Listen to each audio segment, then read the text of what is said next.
जय शिवराय मित्रांनो, मी Somnath Gadekar corporate farmer या YouTube चॅनलवरती आपलं सहर्ष असं मी स्वागत करतो।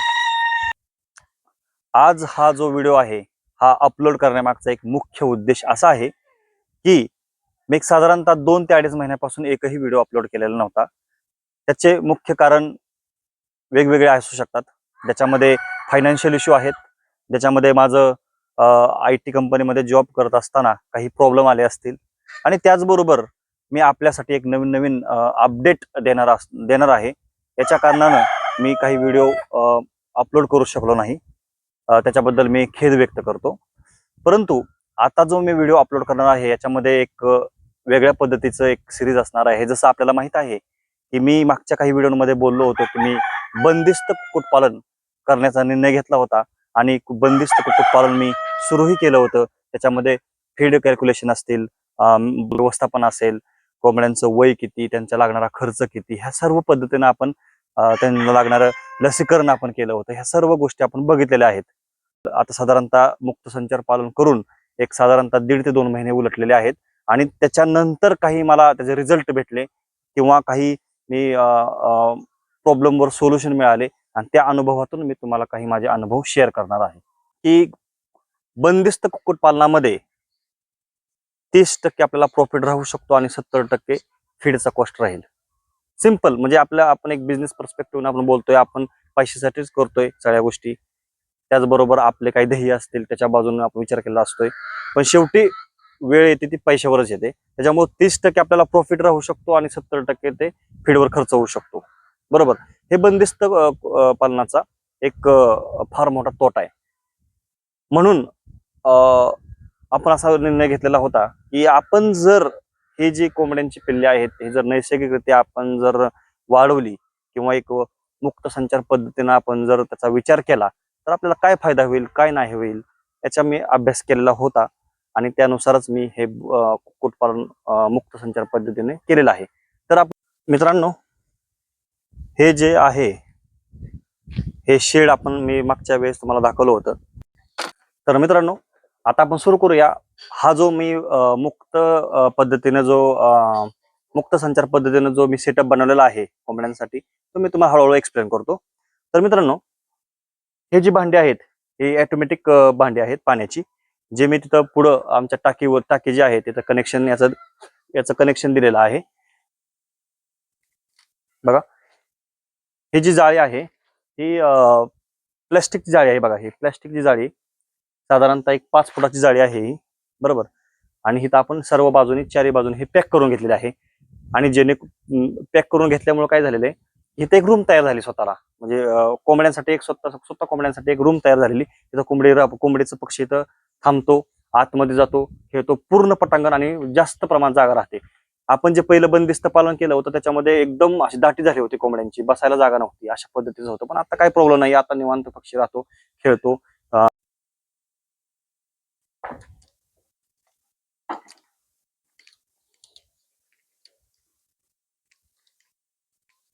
तर मित्रांनो बघा, हे जे गेट आहे इथून गेट आपण म्हणजे बघा, ही जी रूम आहे, आपण ही जी रूम बनवलेली आहे या रूम पासून हे इथपर्यंत आपण गेट बनवलेलं आहे।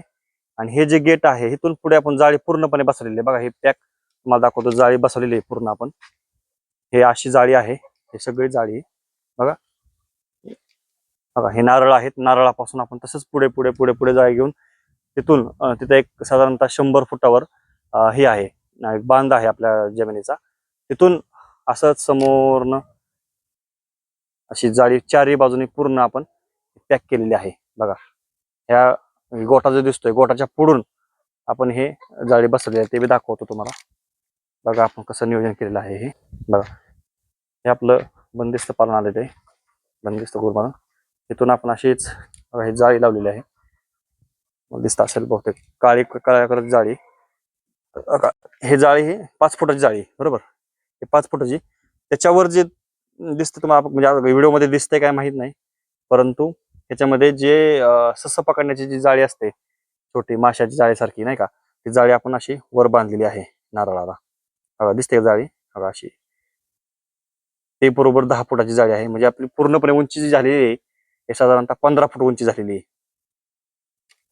कारण वरून पक्षी, कारण गावरान पक्षी म्हटलं की हा 15 फुटावर पण उंची मारतो, उडी मारतो. आता सध्या तरी जाळीच्या बाहेर पण येतात पक्षी.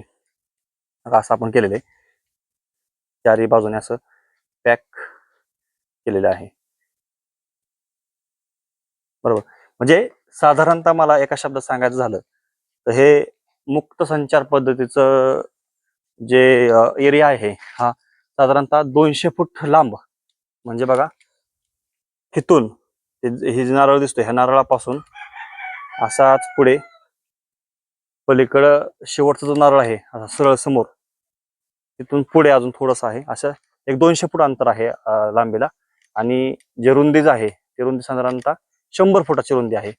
आणि असे पूर्णपणे चौरस आकाराचं आपण हे बंदिस्त पालन केलेलं आहे. बरोबर. इथं आणि ह्यामध्ये पण आपण एक पार्टिशन केलं आहे, इथेही आपण जाळी लावलेली आहे अशी.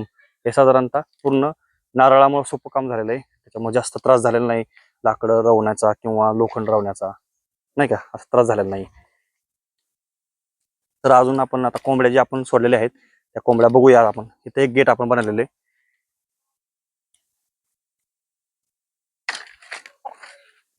मित्रांनो बघा, आता आपण तुम्हाला मी जे मुक्त संचार आहे जाळीचं वर्णन सांगितलेलं आहे, कसं कसं आपण जाळी केलेली. साधारणतः 200 बाय 100 फुटाची आपण चौरस आकाराची आपण पूर्णपणे प्लॅस्टिकची जाळी आपण वापरलेली आहे.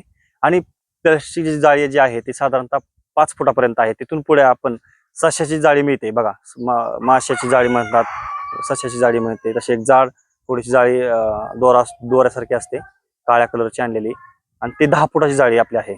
असं साधारणतः ती जाळी आपण साधारणतः जवळजवळ 500 फुटापर्यंत आपण जाळी पूर्णपणे सगळ्या बाजूने पॅक केलेली आहे वर. म्हणजे माझं जे पूर्ण अंतर आहे उंचीला प्लास्टिक जाळीचं 5 फूट आणि तिथून पुढे 10 फूट असं 15 फुटा उंचीचं आपण जाळी म्हणजे थोडक्यात आपण एक कंपाऊंड बनवलेलं आहे. एवढं असून सुद्धा आपले प्युअर गावरान कोंबडे असल्यामुळे त्या 15 फुटापर्यंत उंची मारून बाहेर निघते कोंबडे. एवढे त्याच्यात नाही का एकदम काही ताकद आहे. तर हे जे आहेत कोंबड्या आहेत आपल्या, साधारणतः आता सध्या आपण त्यावेळेस 300 कोंबड्या बोललो होतो, त्याच्यातून आपले एक साधारणतः 10 ते 15 ह्याच्यामध्ये आता आतापर्यंत मर झालेले आहे वेगवेगळ्या कारणांनी. ते पण हळूहळू व्हिडिओमध्ये स्पष्ट करतो. सध्या आता हे 270 ते 80 कोंबड्या असतील आता सध्या, प्युअर गावरान कोंबड्या आहेत बघा. या बंदिस्त प्रमाण, बंदिस्त जे आपण कुक्कुटपालन करतो आणि मुक्त संचार पद्धतीने करतो, हाच एक मोठा फरक आहे की ते नॅचरल पद्धतीने वाढतात बघा, एकदम नॅचरल पद्धतीने. जसं आपण एक नैसर्गिकरित्या जे वाढतात ना, नैसर्गिकरित्या त्यांचं वजन वाढतं, नैसर्गिकरित्या जे काय त्यांचे प्रमाण असतं ते त्या पद्धतीने चाललेलं आहे, एकदम मुक्त पद्धतीने. खूप छान वाटतं बघितल्यानंतर. बंदिस्त पालनामध्ये मला एक असं प्रेशर असल्यागत वाटायचं, नाही का, हे आपलं रोजच काम आहे, रोज करायचं. आता निवांत वाटतं नाही का, त्यांच्याकडे बघितल्यानंतर सुद्धा खूप छान वाटतं की आपण आतापर्यंत जेवढं त्यांच्यासाठी कष्ट घेतलेलं आहे किंवा काही घेतलं जे आहे ते समाधान वाटतं की आपण हळूहळू एक म्हणजे आपल्याकडे 1 रुपया नसताना किंवा आपल्याकडे काही गोष्टीचा रिसोर्सेस नसताना आपण एक मुक्त संचारपर्यंत आतापर्यंत पोहोचलो आहे. एक चांगली मनाला सुखद घटना असं वाटतं की नाही का, की म्हणतो ना आपण, जे आपल्याकडे गोष्ट नसते तिथून आपण हळूहळू सुरुवात करून आपल्याकडे काहीतरी अचिव्हमेंट येते हळूहळू कुठल्या ना कुठल्या गोष्टीची, मग सिंपल का असताना, छोटे का असताना, ते खूप छान वाटतं नाही का. तशा पद्धतीचं मला असं फील वाटतं की आज खूप छान वाटतं की नाही का, की आपण छोट्यापासून एकदम हळूहळू मुक्त संचारकडे आपण वळलेलो आहे. माझा खाद्याचा खर्च पूर्णपणे बऱ्यापैकी मी म्हणेल की वाचलेला आहे. कोंबड्यांच्या वाढीवर कुठलाही परिणाम झालेला नाहीये. बरोबर. तर ठीक आहे, आता दाखवतो तुम्हाला मी खाद्याच्या व्यवस्थापनासाठी आपण आता ह्या बागेमध्ये, म्हणजे पेरूची बाग होती आणि अजून पण आहे पेरूची बाग, तर ह्या बागेमध्ये कसं एक खाद्याचं प्रमाणाचं किंवा एक एक बरोबर. हे जेव्हा भांडी, प्रत्येक नारळाला आपण खाद्याची भांडी बांधलेली आहेत. 1 2 3 4 भांडी आहेत सध्या. आता 1 2 3 आणि 4 भांडी सध्या. आणि हे पत्र दिसते तुम्हाला, हे समोर पत्र जे आहेत हे असे 6 पत्रे आहेत, जे आपण तुम्हाला बंदिस्त कुक्कुटपालनामध्ये मी कट करून पत्र दाखवले होते, जे आहेत आपल्याकडे पत्रे. तर तेच पत्रे आपण बाहेर काढून ह्याच्यावर खाद्य वगैरे टाकतो ना का. बरोबर आपल्या घराच्या बरोबर, आपण घराच्या समोरच नारळाची बाग असल्यामुळे तिथंच आपण मुक्त संचार केलेला आहे बघा. त्यावेळेस कोंबडी मला वाटतं 2-2.5 महिन्यापूर्वी आपण व्हिडिओ बनवला होता, त्यावेळेस कोंबडी कशी दिसत होती. आता 180 दिवसाची कोंबडी आहे, कोंबडा आहे बघा.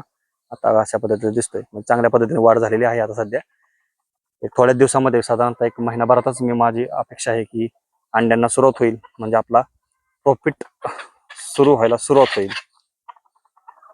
बघा, बंदिस्त कुक्कुटपालन जर माझं असतं, जरी अंड्याचं उत्पादन जरी मी घेतलं असतं, तरी एक अंडा आपल्या आपल्या ग्रामीण भागामध्ये समजा 8 रुपयाला जाते किंवा 10 रुपयाला जाते, तर त्यातलं 5 रुपये जो खर्च माझा खाद्याचा असता आणि 3 रुपये खर्च माझा प्रॉफिट, 3 रुपये जे आहेत माझं प्रॉफिट असतं. म्हणजे 8 रुपया मागं मला 3 रुपये प्रॉफिट राहिला असता, बाकी सगळा खर्च खाद्यावरी गेला असता. पण सध्याच्या परिस्थितीमध्ये मी असं बोलेल की 1 ते 2 रुपयेच माझा खाद्याचा खर्च राहील आणि राहिलेले 6 ते 7 रुपये माझे प्रॉफिट असेल. ते कसं मॅनेज केलंय, काय केलंय, हे तुम्हाला मी दाखवतो हळूहळू पुढच्या व्हिडिओमध्ये. मित्रांनो, जर हा व्हिडिओ आपल्याला मनापासून आवडला असेल तर व्हिडिओला लाईक करा, शेअर करा आणि कमेंट करायला मात्र विसरू नका. कारण आपली कमेंट माझ्यासाठी खूप महत्त्वाची आहे. कारण कमेंट वाचून मला काही गोष्टींचं बदल करायचा असेल तर कळेल, किंवा काही चुकलं असेल तर कळेल. आपलं सजेशन मला येऊ द्यात, जेणेकरून मी आपल्या सजेशनमधून काहीतरी इम्प्रूव्ह करण्याचा प्रयत्न करेल. माझ्या अनुभवातून, आपल्या अनुभवातून आपण एकत्र इम्प्रूव्ह करू, पुढे जाऊ. धन्यवाद.